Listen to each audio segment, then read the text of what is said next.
Mereka adalah para maling kelas kakap yang telah merugikan keuangan negara hingga mencapai triliunan rupiah dan telah membuat jutaan rakyat Indonesia menderita. Berikut daftarnya.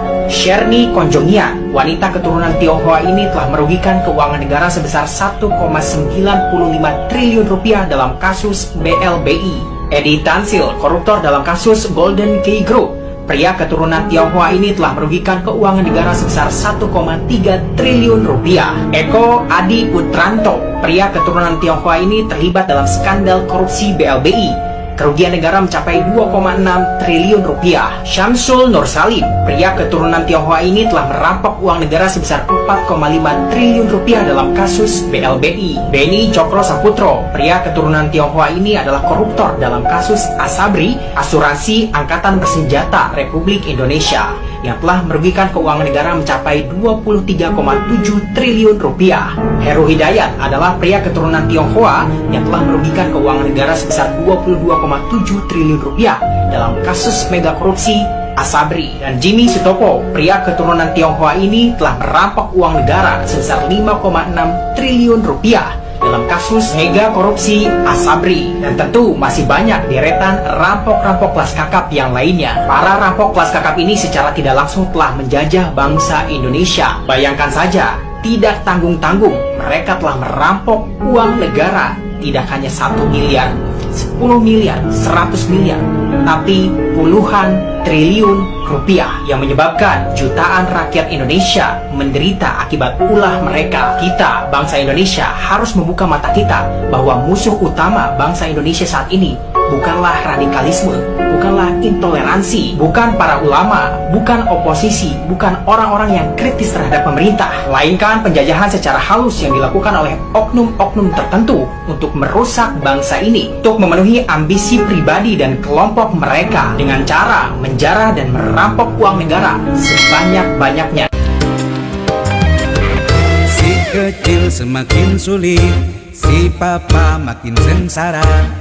Ini akibat ulahnya siapa?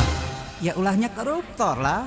Negeri yang subur makmur, negara yang kaya raya, terancam bangkrut karena siapa? Nggak salah lagi, ya karena koruptor lah. Selama keadilan tiada ditegakkan, selama penegak hukum tunduk pada uang, bagi si kecil dan lemah hukum diberatkan, bagi si kaya dan penguasa hukum diringankan.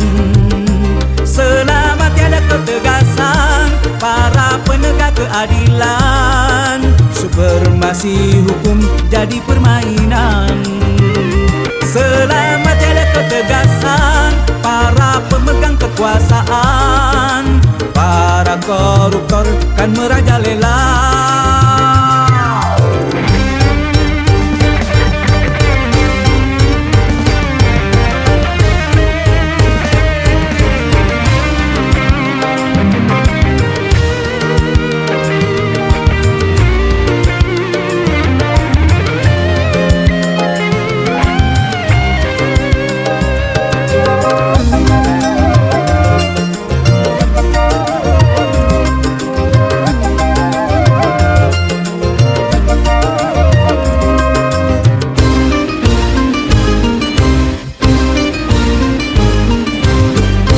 Bermiliaran bahkan triliunan uang negara raib di tangan mereka. Bermiliaran bahkan triliunan hasil bumi, hutan dan laut disikat mereka. Rakyat makin melarat, hidupnya bagai sekarat. Inilah imbas dari ulah koruptor keparat.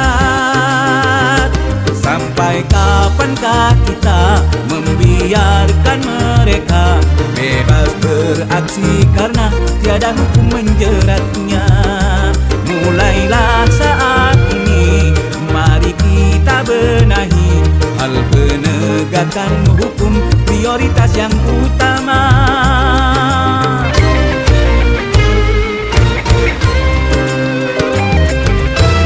Kecil semakin sulit, Si papa makin sengsara.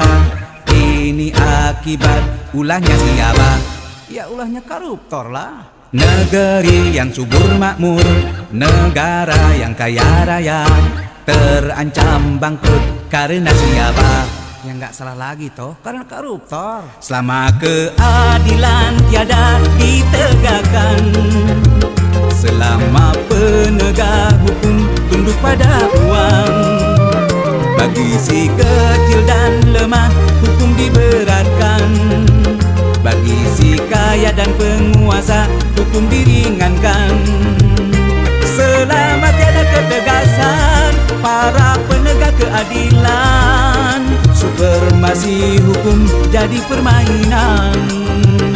Selama tiada ketegasan para pemegang kekuasaan, para koruptor kan merajalela.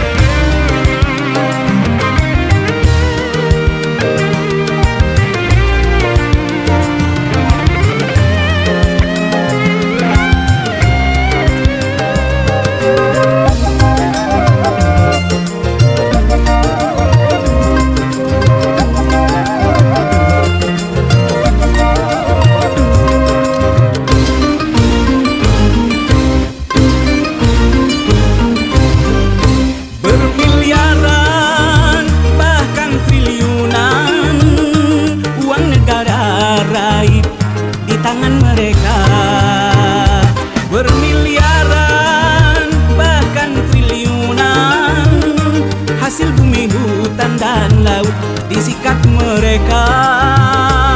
Rakyat makin melarat, hidupnya bagai sekarat. Inilah imbas dari ulah koruptor keparat. Sampai kapankah kita membiarkan mereka bebas beraksi karena tiada hukum menjeratnya? Mulailah saat ini, mari kita benahi hal penegakan hukum, prioritas yang utama.